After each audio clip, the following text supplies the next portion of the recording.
It's a fabulous day here at Ballindalloch. The skies are bright blue, there's warmth in the air, and a slight breeze blows the scent of summer across the River Spey. The Spey today is in fine condition, a perfect height for floating lines, and the water is as clear as I think I've ever seen it. Anyone other than a salmon angler would call me a fool for saying that all is far from well. Despite the usual difficulty of catching salmon in bright sunlight, my mind is focused on the alarming lack of fish in the Scottish rivers. Predation and general lack of proactive fishery management is taking a toll on the salmon stocks.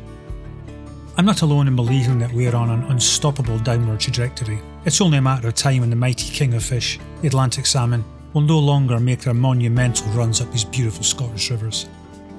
In years to come, we will look back at this tragedy and wonder why no action was taken to protect these iconic fish, despite the warning signs of the last decade. I try to put these thoughts to the back of my mind and concentrate on enjoying this wonderful river, and my attention turns to the prospect of casting a fly over what must be one of the most iconic pools in the world. This is the Junction Pool in the Ballindalloch Castle beat. This is where the River Anne meets the Spey. Salmon will congregate here as they sense the flow of the Anne into the Spey, and they try and recall the route they must take. Salmon will return not only to the river of their birth, but to the very pool they were born.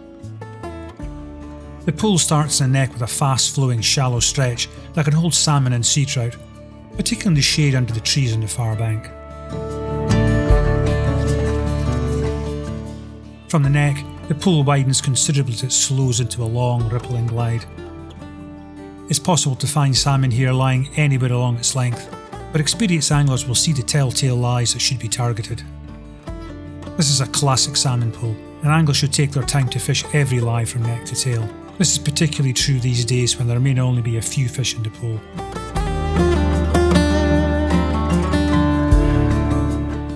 It's definitely a day for the floating line. There's nothing better on days like this. Fly selection is very important. Well, to be fair, more to satisfy me than the fish. To be honest, the size and weight is what is important, not the pattern in my view, but it's best to have confidence in what you are fishing. I'm going to go with a size 10 gold-bodied woolly gun double.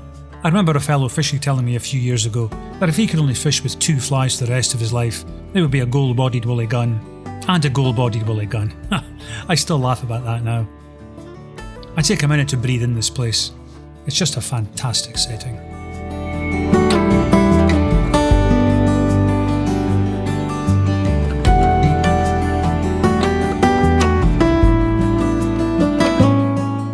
I fish down through the neck and I'm into the main body of the Junction Pool now. There are a few good lies within casting distance, so I'll take my time and fish carefully through here. Typically the fish, if they're here, will take in the middle third of the pool just beyond the seam.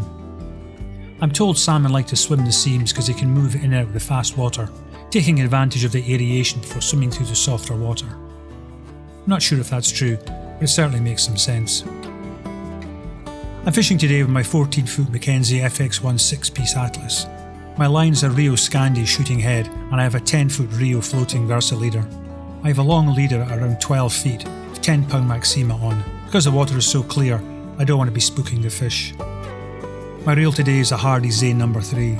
Probably this reel is a bit much for today, but it's balancing okay with the rod, so I'm happy enough. I'll just keep working away here and see if I can't bump into something that might be resting one of these lies.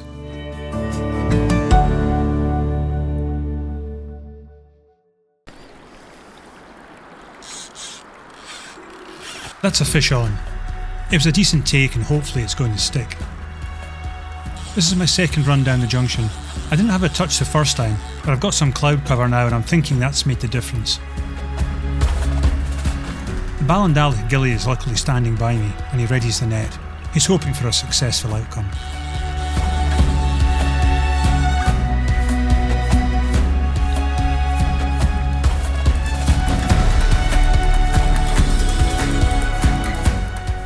It's a good piece of fortune, as my friend Sean Harvey has just happened to be flying his drone, and as it's circling overhead, we're going to get some interesting footage.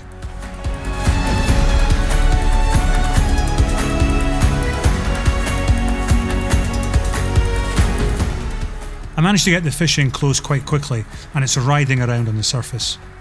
It definitely senses our presence and pushes hard to get some distance away from us.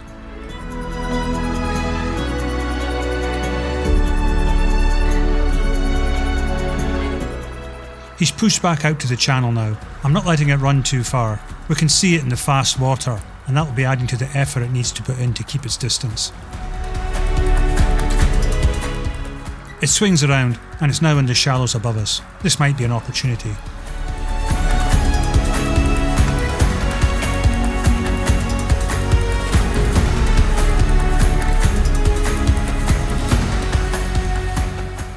It's close, and we can see its flashes of silver. It tries its best to keep away from the net. The gilly keeps a close eye on it as it circles, but he's wise enough to know this fish isn't ready, and he keeps his net dry for now. It comes close again, and this time the net gets wet. The fish's reaction is obvious. It's seen the net, and it shows immense stamina to steer itself away. I hold tight into it, and don't give it any line to run. It doesn't like this, as it's nowhere to go. It comes close again. This is definitely an opportunity, but we miss it, and the fish keeps its freedom.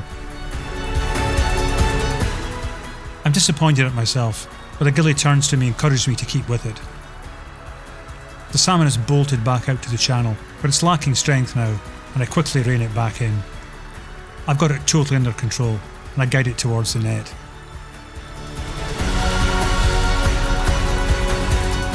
There's no mistake, and it's in the net. Well, for a smaller fish, it certainly gave us a run for our money.